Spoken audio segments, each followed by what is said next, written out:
On the tax issue, I've always said that we were more expecting to be more relaxed. It's only 5% till 5 lakh rupees. We wanted more rebate for the upper higher class, for the like a service class who are earning more than 10 lakh rupees. There is no substantial change in the tax slab who are earning more than 10 lakhs apart from the 5% surcharge. That's the only thing we got. That's gonna initiate the industrialization.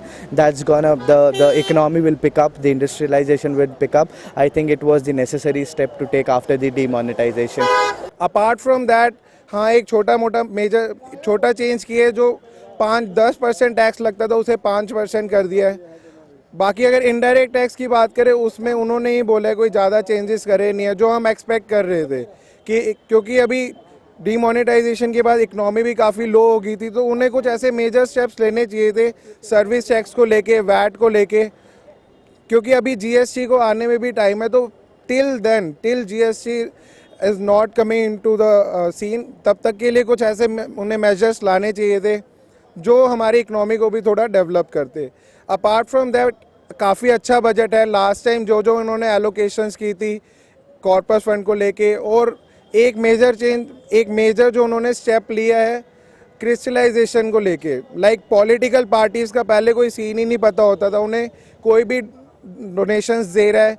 Demonetisation के time पे भी हमने ऐसा देखा कि अपने black को white कराने के लिए लोग डोनेशंस का ज़रिया ले रहे थे कि पॉलिटिकल पार्टीज़ को डोनेशन दिखा के।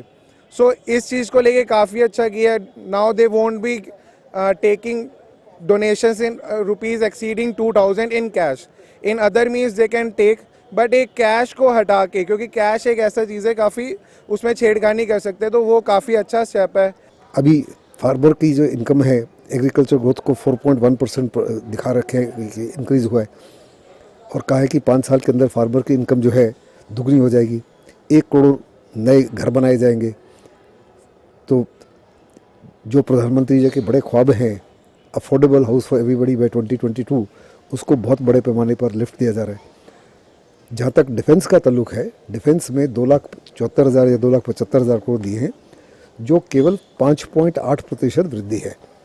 आज के इंटरनेशनल जियोपॉलिटिकल माहौल को देखते हुए, ये देखते हुए कि हिंदुस्तान की फ़ौजों में बहुत बड़े पैमाने पर मॉडर्नाइजेशन की आवश्यकता है, यूपीए के सरकार के समय किसी प्रकार की मॉडर्नाइजेशन को ध्यान नहीं दिया हुआ, उस तमाम चीज़ को देखते हुए ये बजट जो है जो 5.8 है, अगर आप इसमें इन्फ्लेशन जोड़ें, वो पेंशन जोड़ें, तो कैपिटल एक्विजिशंस के लिए, नए परचेज के लिए तकरीबन 86,000 करोड़ है, जो काफ़ी से ज़्यादा कम है।